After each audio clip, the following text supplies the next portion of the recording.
The media are on a war footing with Donald Trump doing battle with some elements of the Republican Party. You see it in the headlines and the phrases in the news stories. GOP meltdown, civil war, crisis.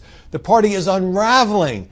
Maybe, just maybe, this is being a little overblown. That is certainly the view of the Trump campaign. I can tell you based on my reporting that the campaign officials and Donald Trump think it was unrealistic to believe that the day after he won the Indiana primary and Ted Cruz dropped out and John Kasich dropped out, that suddenly the entire party was going to come together and sing Kumbaya. There were a lot of bruised feelings, a lot of harsh attacks and words exchanged, as they are in any political campaign. What's getting the most attention now, of course, is Trump going up against Paul Ryan, the Speaker of the House, who has, on policy grounds, a very different approach to major issues than does Donald Trump. Doesn't mean these guys hate each other. But Paul Ryan, on the issue of immigration, on the issue of taxes, entitlement reform, the list goes on, is at a very different place than the man who has just clinched the Republican nomination. So they're going to get together in Washington and try to smooth things over. You know, politicians are very good at papering over their differences when they have to. And I'm not sure how much good it has done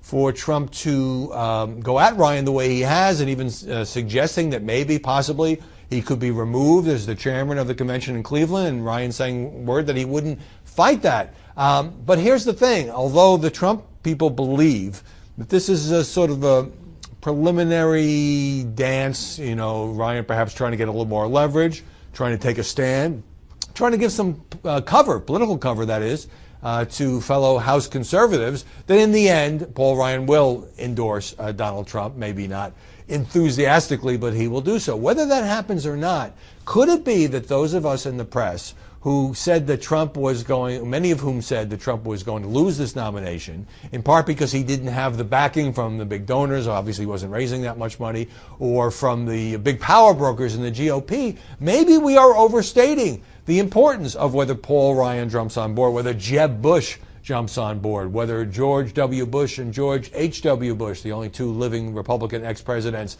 do embrace Donald Trump. Donald Trump ran against them. They ran against Jeb, certainly. He ran against Bush, George W. Bush's Iraq War. He ran against the Bush brand of the Republican Party.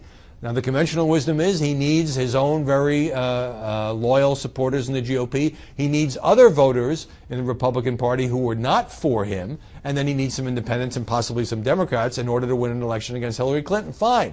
But you can't expect that to happen in 2, 3, 4 days. And the Trump people think this is all going to play out.